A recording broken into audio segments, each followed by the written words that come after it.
Imagine running one of the biggest universities in Canada and being told you're doing it wrong. You know, Paul, I'm not sure if that was a curveball or a beanball. I have to say it felt a little bit more like the latter. Today, Concordia University President Graham Carr on the Quebec government's tuition bombshell. I'm Paul Wells, the journalist fellow in residence at the University of Toronto's Monk School. Welcome to the Paul Wells Show.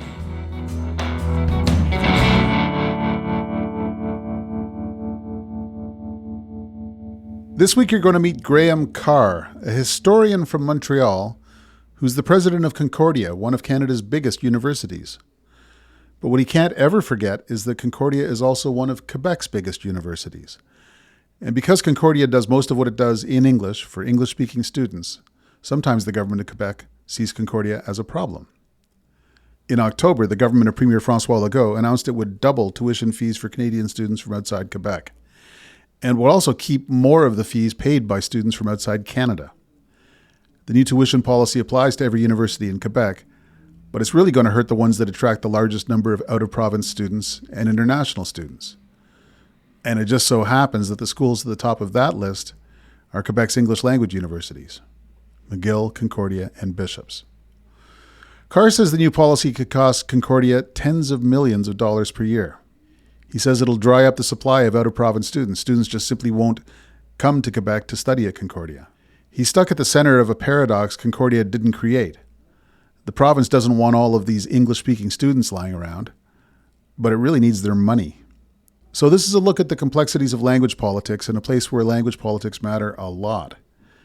It's also an insight into what it's like to attract the government's attention when you were really hoping to lie low. Graham Carr, thank you for joining me. It's great to be with you, Paul. Thanks for the invitation. Let's start by situating Concordia in people's imagination, because it's a very distinctive university with a very distinctive history, and it's a place where you spent many years. So tell us about Concordia. So Concordia was founded in 1974. It was a merger of two existing institutions. One was a small liberal arts college, mostly liberal arts college called Loyola, and the other was a larger university called Sir George Williams University, which essentially catered to clientele that was in most cases first-generation university attendees, people who were working and taking courses at night. Had a lot of open doors for women and people from what we would today call marginalized communities. So the university, as a result of that integration in 1974, has evolved a lot. And today, we have more than 50,000 students, including students enrolled in continuing education. We've become one of the top 15 to 20 research institutions in Canada, with excellence in areas like electrification and cybersecurity, but we also have the largest cinema program in the world. So we've put a lot of emphasis on trying to differentiate Concordia in Montreal, which, as you know, is a very competitive university environment. 4 universities in the city. Well, 4 big universities, Université de Montréal, McGill, UQAM, and Concordia, but also HEC, the French Business School, École de Technologie Supérieure, one of the 2 engineering schools, along with École Polytechnique. So it's a crowded market. That's also part of what makes Montreal such a fantastic university city. I think of Concordia as being sort of a quintessential downtown urban campus university, like New York University or the university formerly known as Ryerson, where the fact that it's absolutely in the middle of downtown Montreal is part of its identity and strength and challenge. Yeah, I like to say, Paul, we have the best of both worlds, because one of the inheritances of the merger is we also have the campus at Loyola, which is about 7 kilometers west of our downtown campus. It's a more residential green space campus right on the border of Notre-Dame-de-Grâce and Montreal West. The downtown campus, though, is really a storefront campus like NYU. Our buildings front on St. Catherine Street, de Maisonneuve, the big pedestrian thoroughfares in Montreal. I think it adds an enormous amount of excitement and vitality to the university. A lot of students these days are drawn by that urban experience. Sometimes it comes with its challenges too, because you are right in the middle of the action in terms of social life and political life in the downtown core. It's also a university that does almost all of its educating in English in a city, in a province that is adamant about safeguarding its French identity. Has that been hard to juggle just in general over the last several years? Yeah, I think, we are an English language university, but we serve Quebec society. So 70% of the students at Concordia come from Quebec. That's not the case at the other Anglophone institutions. 20% of our students are Francophones, either coming from Quebec, Francophones from the rest of Canada, or students from France, who are actually the third largest international group on campus. We have international students from more than 150 countries. We've always served what's known in Montreal and Quebec as the allophone community, so immigrant communities, whether they're Italian or Greek or Moroccan or Tunisian. That means that Concordia is just culturally a very rich and diverse place. 3/4 of our students are bilingual in terms of French-English competency. A huge percentage of our students are trilingual. With respect to French language training, that's something we've been very sensitive to. Going back to the late 1970s, Concordia had one of the first fully bilingual programs of any university in Quebec, the School of Community and Public Affairs. And I think our commitment to French language training remains very strong. We have new programs in cinema, for example, with sections offered entirely in French and entirely in English. But predominantly, we are an English language institution. Of course, students have always had the right at Concordia, and now it's legally enshrined to submit any of their evaluative work in French. And we're trying, in the current context, and recently made a proposal to the government of Quebec, jointly with McGill and Bishops, to express, our concern also for the vulnerable state of French in North America, and our willingness as educational institutions to do our part to address those concerns.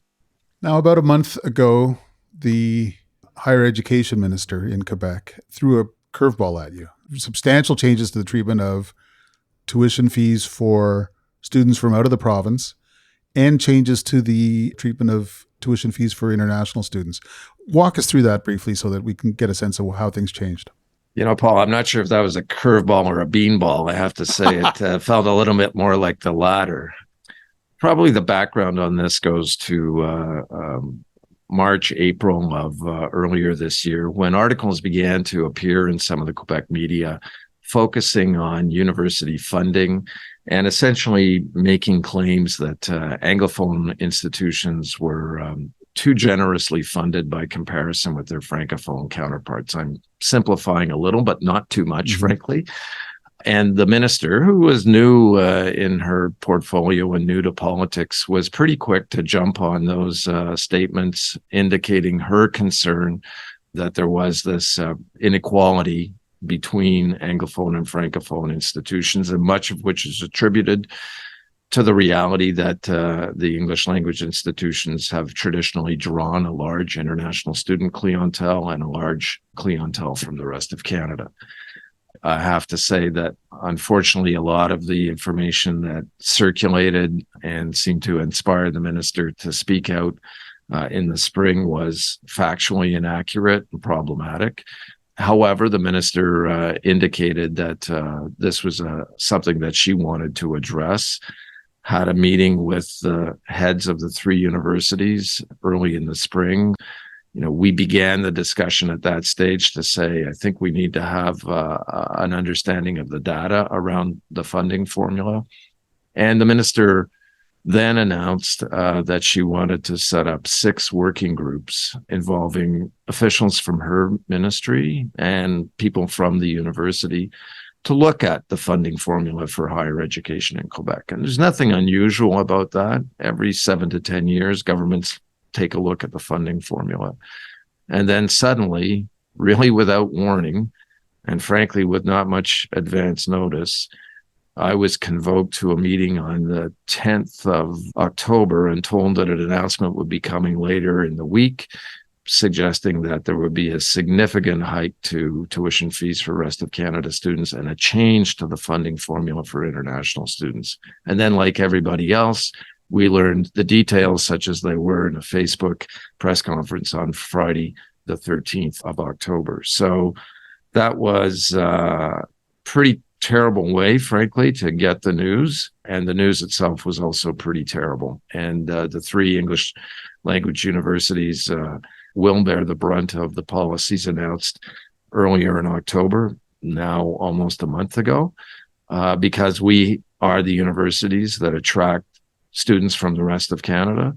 And we also have significant numbers of international students, although it is worth pointing out that the growth in the international student population at Quebec universities in the last few years has really happened in the Francophone network, not the Anglophone network. Okay. Now, a peculiarity of all of this is that individual universities don't have a lot of leeway to set tuition.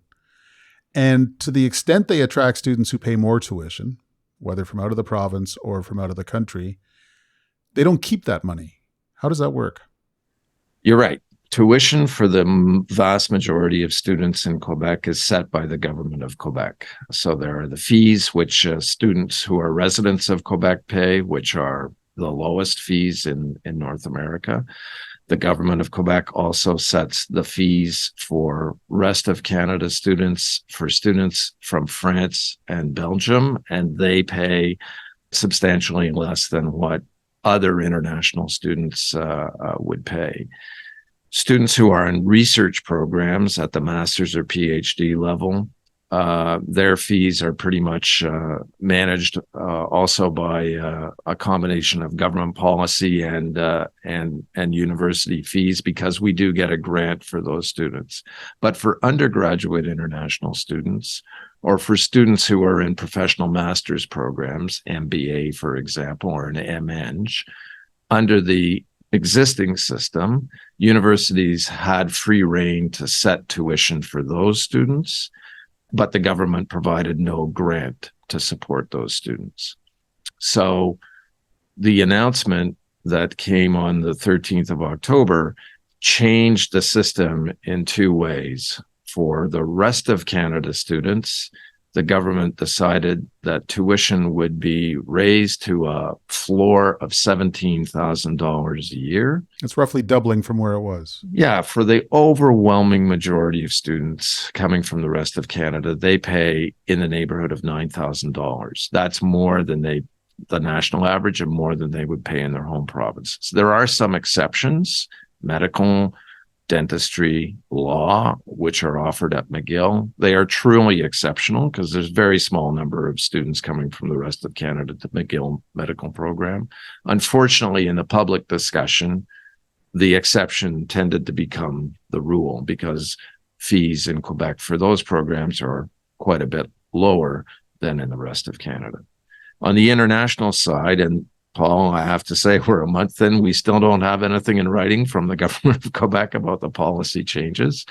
On the international side, the decision was to re-regulate undergraduate and professional master's students, meaning that the fees that were charged, a portion of those fees would be kept by the government of Quebec rather than entirely by the universities, and some compensation would be given to the universities in the form of a government grant. But the details of that arrangement haven't been finalized. And as a result, it's creating enormous confusion in the recruitment season, frankly, not just for Anglophone institutions, but for all universities in Quebec. Because more and more universities in general have been banking on attracting international students as a revenue source, as well as a source of cultural richness and openness to the world and all that stuff, right? These folks bring money. Yes. And until about a decade ago, all of the supplementary tuition income went into a generalized pool that was equalized among Quebec universities. For the last several years, universities have been able to keep more of that differential tuition income. And now the Quebec announcement is, no, we're going back to the way it used to be, where differential tuition, the extra money that an international student pays, will go into a pot that is shared among all Quebec universities. Is that right? You're right. So in 2017, 2018 was the last time that the government of Quebec examined the funding formula. And one of the major outcomes of that was exactly what you described, that international undergraduate students and non-research students would be deregulated. Universities would set the tuition and they would keep the revenue.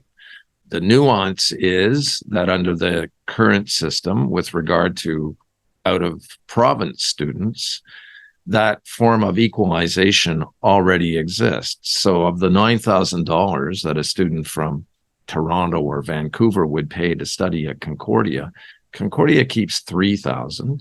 $6,000 is redistributed through the network, mostly to the benefit of the Francophone universities, and in particular universities in the University of Quebec system. So that's an arrangement which has been working well, but now that system is put under threat because by doubling the amount of tuition to $17,000, the inevitable consequence is that McGill, Concordia, and Bishops are priced out of the market. So those students simply won't be coming, and the redistribution of funding won't flow as a result. On the international front, yes, that's what the government is trying to do, is get back to that redistribution model whereby we will recruit the students, keep a portion of the tuition, but a lump sum, which we believe is going to be in the area of around $17,000 per student, will be redistributed. I have to point out that it's not only the English universities that will be affected by that, because a number of Francophone universities also recruit very heavily internationally, and they too will be affected by the change. And I think that's one of the reasons why we saw a couple of weeks ago the 5 Francophone universities that are not part of the University of Quebec network come out publicly expressing their concerns with the policy that the minister had announced.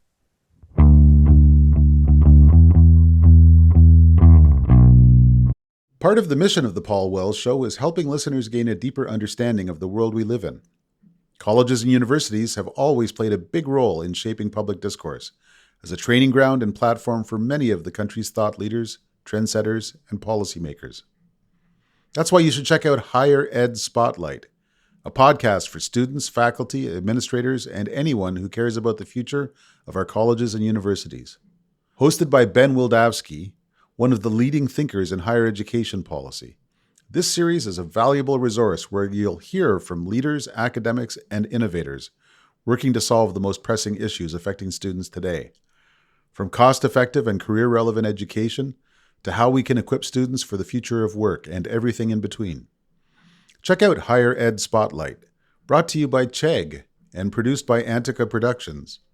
Available now on Apple Podcasts, Spotify, and wherever you get your podcasts.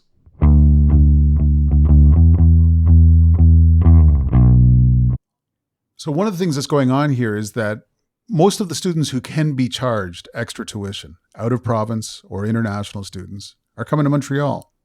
A lot of them are going to the English university. Some of them are going to the big cosmopolitan French language universities here in Montreal. And what the government wants to do, responding to pressures that are kind of understandable, but might as well call things by their name. It wants to take that Montreal money and spread it across the province to organizations that have less success attracting those out-of-province students. Montreal is becoming the ATM for the rest of the province. That's an interesting way of putting it, and I wouldn't necessarily disagree. So I think it's what's really unfortunate, Paul, and you certainly know this, is for the last 20 years or so, a lot of people have worked really hard to build Montreal into one and position Montreal as one of the great university cities in the world. Montreal is always far and away the top ranked Canadian university and always in one of the top 10 destination cities to be a university student. So the concern that we have is that the policies that have been announced, are going to tarnish that reputation.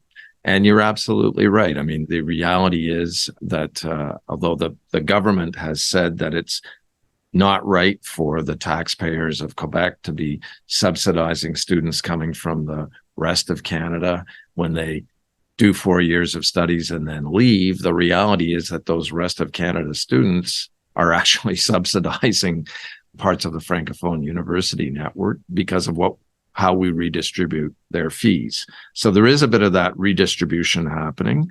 I would say it's, universities in the regions, depends how we define the regions, but universities like University of Sherbrooke or Laval University in Quebec City, they've been very successful in attracting international students. They've been very successful in growing as well.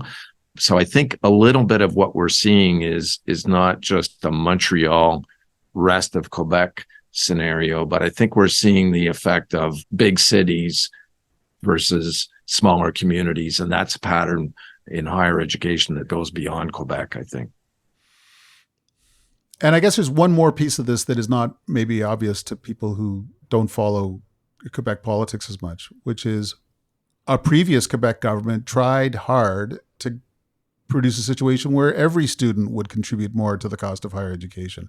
When Jean Charest, near the end of his time as premier in 2012, instituted general tuition hikes to bring Quebec up closer to the national average for university tuition.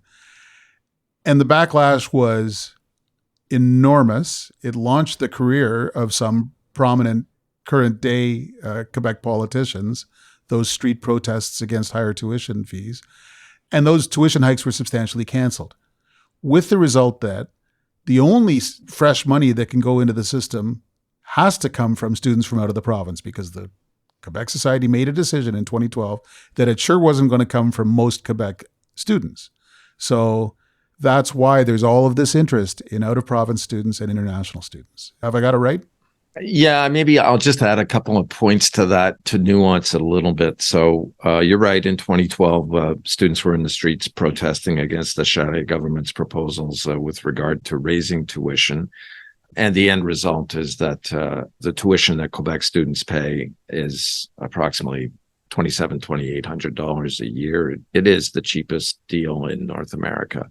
One of the rationales for that was that traditionally, and it's still the case, the level of university attendance, particularly in Francophone communities, was substantially less than in the Anglophone community in Quebec and substantially less than the national average. So I think part of the rationale for keeping tuition low was to make sure that there were no economic barriers to access to higher education. Now, we can debate whether that was a smart move or a correct move, and it'd be interesting to look at the data and see whether lower tuitions have in fact generated an increase in Francophone attendance at universities, because that's a laudable goal. But the end result of it was that over time, the lack of tuition as a significant source of revenue meant that universities have been highly dependent on government grants and or on the ability to raise tuition from other sources, such as students from the rest of Canada or international students. And what it's meant, Paul, is that the system in Quebec is really dramatically underfunded. So a study that Pierre Fortin, a pretty well-respected economist in Quebec, did a number of years ago, suggested that Quebec higher education as a whole was structurally underfunded by $1.4 billion in operating funds per year by comparison with the rest of Canada. The chief scientist of Quebec, Rémi Quirion, more recently came out with a study which suggested that the structural underfunding was more in the neighborhood of $2 billion per year, but he was also including research, so not just teaching and learning. Because of that structural underfunding, the only way that universities have been able to make ends meet in terms of generating sufficient revenue to meet their growing operating costs of collective agreements and everything else has been through growth. So we've had a growth model at Concordia and elsewhere. And as a result, if something is inserted into the financial model, such as the announcement with regard to rest of Canada fees, suddenly the growth model disappears and the financial consequences for Concordia become pretty dire indeed. And that's also true for McGill and Bishop. So the net effect of the low tuition has been to force universities to rely on other levers to meet their operating costs. And there's a limit to what you can do with those other levers. And at this point, I think we're now face to face with what those limits are. I know one effect has been that it's gotten McGill, I don't know about Concordia, but it's gotten McGill big time into student housing. Because if it can't hang on to tuition fees, at least it can hang on to rent. Yeah, so our approach at Concordia, first of all, we don't have a huge amount of student housing. So we welcome in a typical year between 8,000 and 9,000 new students a year, graduate and undergraduate. But we have student housing for only about 1,400 of those students. Mm-hmm. And the approach that Concordia has always taken is that we're not in student housing to make a profit. We're in student housing to provide affordable opportunities for our students. What we do with our residences in the summer is when students are not there, we try to use them as Airbnbs and things like that to generate revenue, but we're not generating revenue from the students per se. Okay. And maybe just if I could maybe add one last point, Paul. So, Concordia has always been a pretty entrepreneurial university. We've sure as heck never been a rich university. We've generated typically around 11% of our operating budget from non-academic activities. So things like hosting conferences, hosting film festivals, using our residences in the summer for Airbnb. So we've been pretty entrepreneurial in terms of trying to find other sources of revenue that differentiates us from the rest of the sector. But again, there's limits to what you can achieve through those entrepreneurial strategies. Our listeners have been super patient walking with us through the peculiarities of the Quebec university system. I figure I owe them a scare quote. So what's the combined financial impact of these tuition changes on Concordia's revenues for the next little while? We ran a number of scenarios. So in the case of the rest of Canada students, our conclusion is that the decision to double the fees will be pretty catastrophic for us, and that in a best case scenario, we will lose 60% of the normal new registrations from rest of Canada. And in a worst case, but probably more realistic scenario, 90% of those students. I mean, why would you pay $17,000 for a program at Concordia, outstanding as it may be, when you're going to pay half of that to do a similar program at UBC or University of Toronto? On the international front, because the government has, again, it's not clear, but from the policy that they've articulated so far, it's pretty clear that they're going to claw back a lot of the tuition money that we were otherwise expecting to get. So the combined impact for us, conservatively, for 2024, because it's important to understand that these policies are coming on board for fall 2024. The combined impact for us in year one is $15 million, roughly. That's what we're estimating, 15.5. And over 4 years, because international undergraduate and rest of Canada students come for 4-year programs, the combined impact will be about $62 million. That's 9 to 10% of our annual operating funding.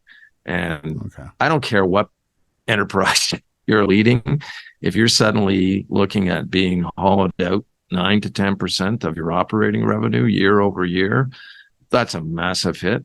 And that's going to require a really important restructuring to survive and move forward. I have to assume that most of your operating costs are not easily compressible. It's payroll, it's operating labs, it's upkeep on infrastructure and things like that. Exactly. So we have very little margin of maneuver, and Concordia has historically been a university which has always teetered on the brink of deficit. In fact, we're in a deficit situation now, and the only surplus that we've had in recent years was when I first became president in 2019, and we had a surplus briefly in 2019, 2020 before COVID hit. And then all bets were off. And what we've seen, and again, we're not unique here, is over the last 3 years, we're actually experiencing a decline in student numbers at Concordia for the first time. We had been on a terrific growth model, but the decline is happening in part because there's a search for talent in the economy. So students have other choices. They can postpone the decision to go to university. Some of them are choosing to, take courses with Google and other enterprises and feed into jobs in the high tech sector. So the student recruitment model is also changing, hard to get a grip on. It's very, very competitive, and that's having an impact on us. So we're in a situation where we're already at Concordia posting a deficit for this budget year, and what the government has announced will just put us really underwater in 2024-25 and annually thereafter. I want to get to this big meeting that you had with the Premier, but I just don't want to belabor the flawed logic of this. To the extent that they're hoping that out-of-province students will help to finance the entire system, it's almost literally killing the goose that lays the golden eggs, because this will substantially discourage out-of-province students from even coming in.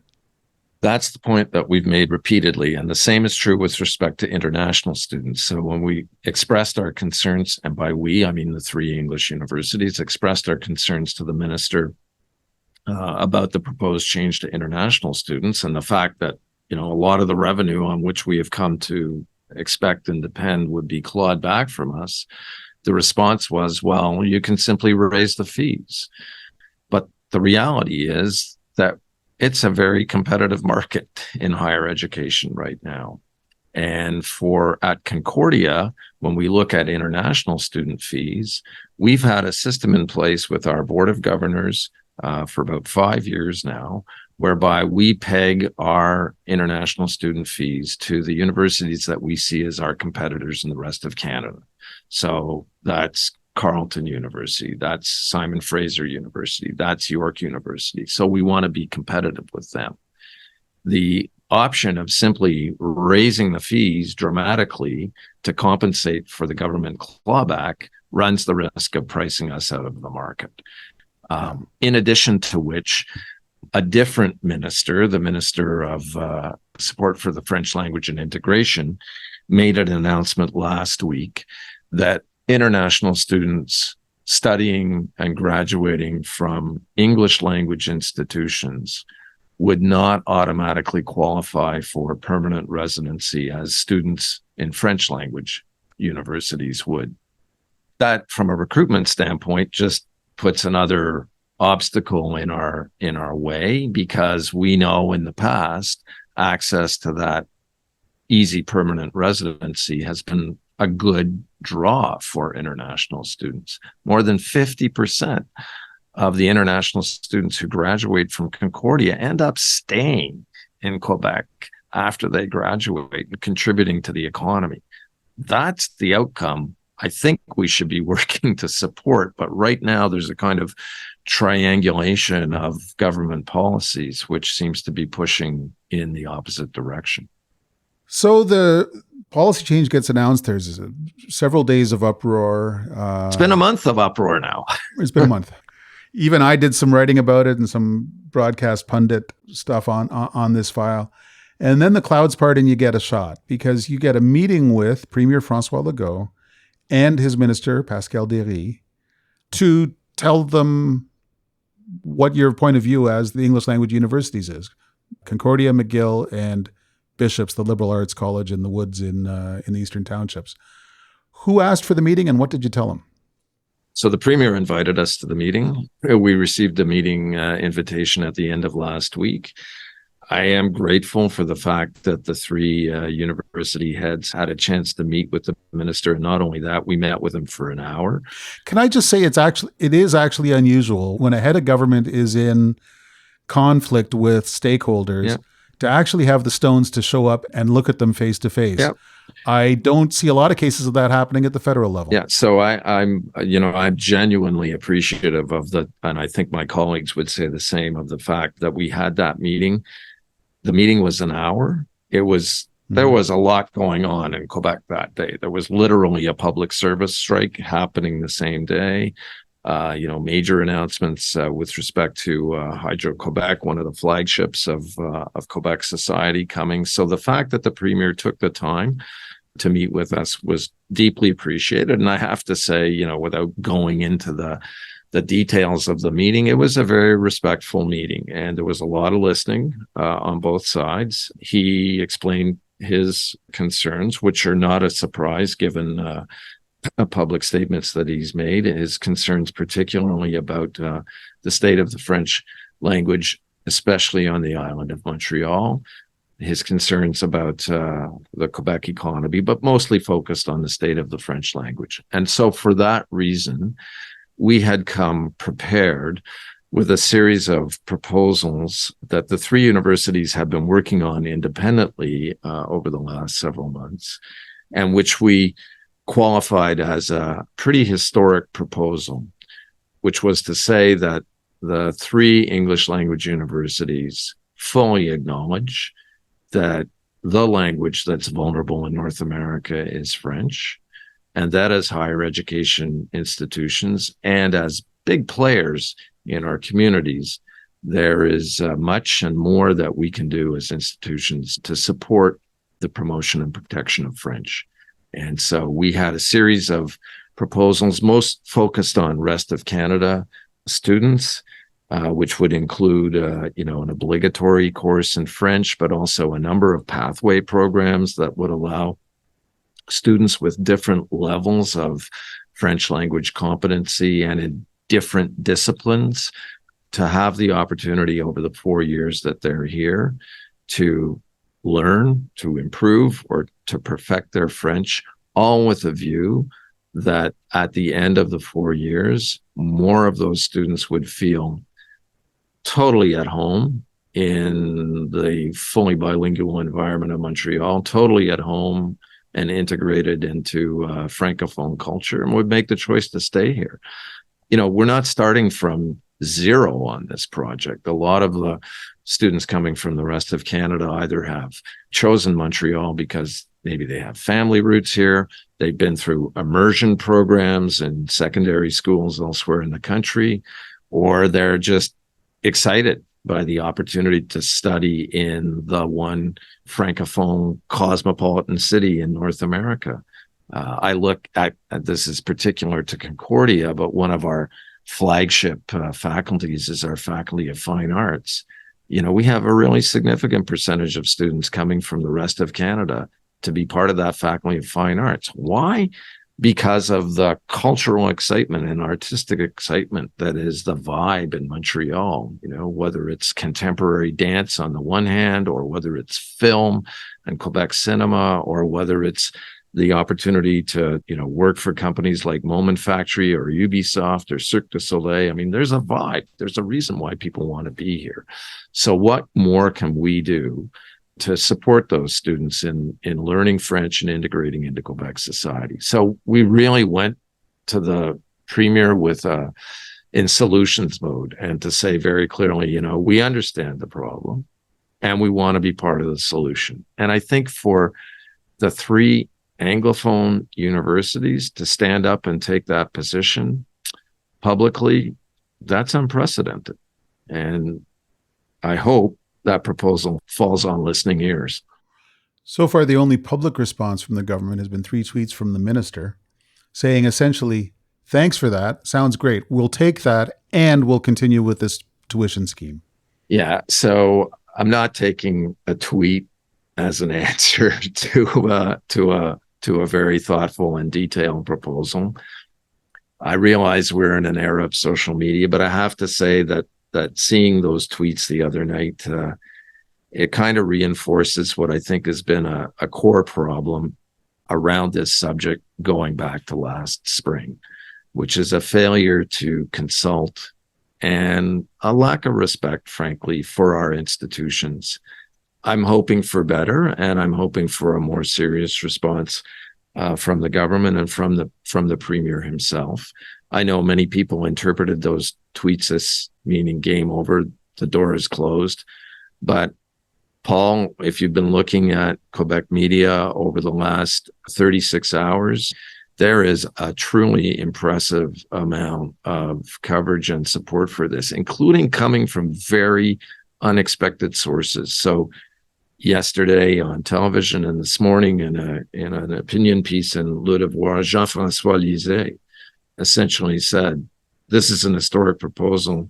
The premier has to accept this, and he has to walk back on the out-of-province tuition fees. And you know Jean-François Lisée. He's a former leader of the Parti Québécois. Correct. And a former advisor during the referendum to Jacques Parizeau. Right, and someone who has written several times over the last, in recent memory, about the funding inequalities and sort of fueled some of what I would call the misperceptions around the Anglophone institutions. So to me, when opinion leaders from that point on the spectrum are standing up and saying, wait a minute, this is something different, this is something dramatic, it gives me hope. I guess I'm always searching for hope. It gives me hope that the government will reflect on the policies that they've introduced, and I hope accept the proposal that we put forward.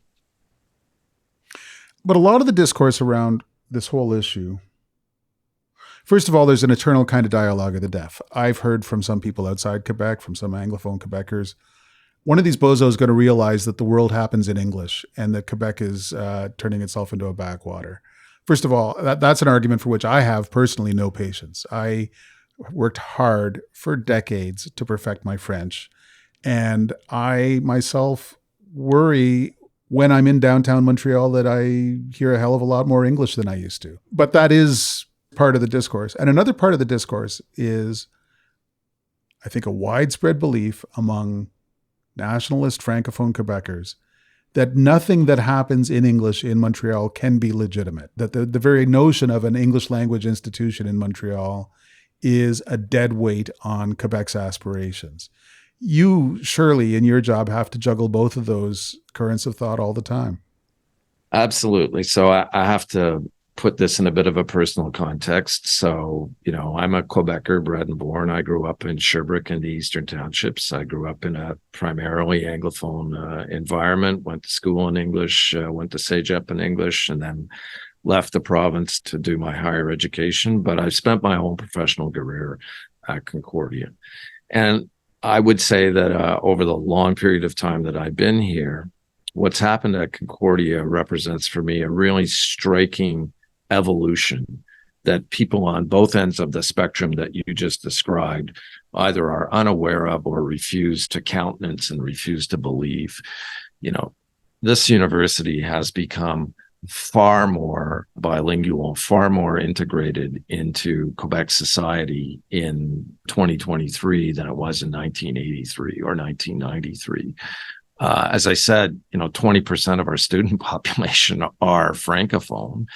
And let's face it, the majority of Anglophones who have stayed in Quebec over the last 10, 15 years, they've made a choice to be here. And part of making that choice is embracing the really wonderful reality that is Quebec society, at core of which is its Francophone identity. So I don't have any time or patience for the Quebec bashing that comes from the rest of the country, because I think that trivializes a lot of what Quebec society has accomplished, including the extraordinary accomplishments of the business community in Quebec and the role of the higher education community, which brings me to people at the other end of the spectrum, because one of the things which I believe Concordia and McGill especially provide for Quebec is visibility globally. We have huge international student alumni presence. We're agents of assistance for the government of Quebec and its delegate generals around the world. We become big magnets for people from the rest of the world who want to come to Montreal, who have a great experience, and who leave and themselves become ambassadors for Montreal.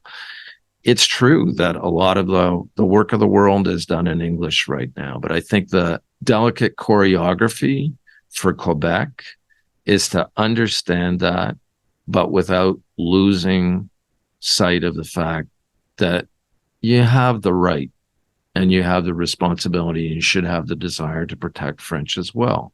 We could look at this in another context. Years and years and years ago, I was an international student at the University of Stockholm. They had an institute for English-speaking students. So here was a university teaching in Swedish, but which had a subset of courses targeted for students coming from elsewhere. But you had to learn Swedish as part of your curriculum while you were there.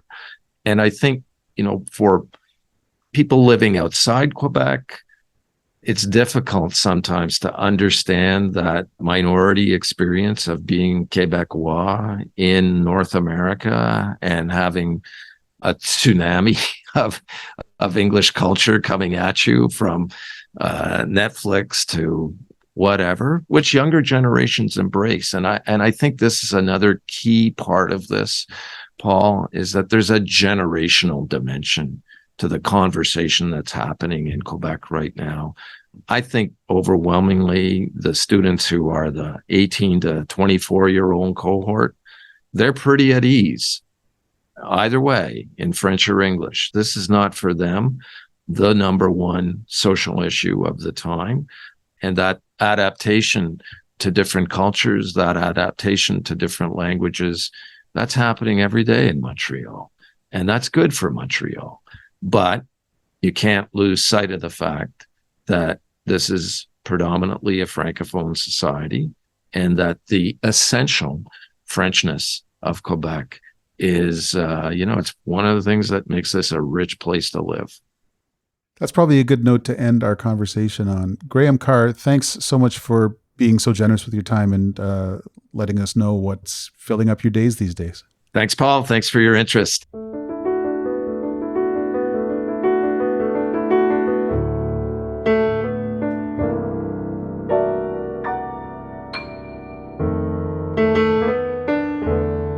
Thanks for listening to The Paul Wells Show. The Paul Wells Show is produced by Antica in partnership with the University of Toronto's Munk School of Global Affairs and Public Policy. Our producer is Kevin Sexton. Our executive producers are Laura Reguer and Stuart Cox. Our opening theme music is by Kevin Bright, and our closing theme music is by Andy Milne.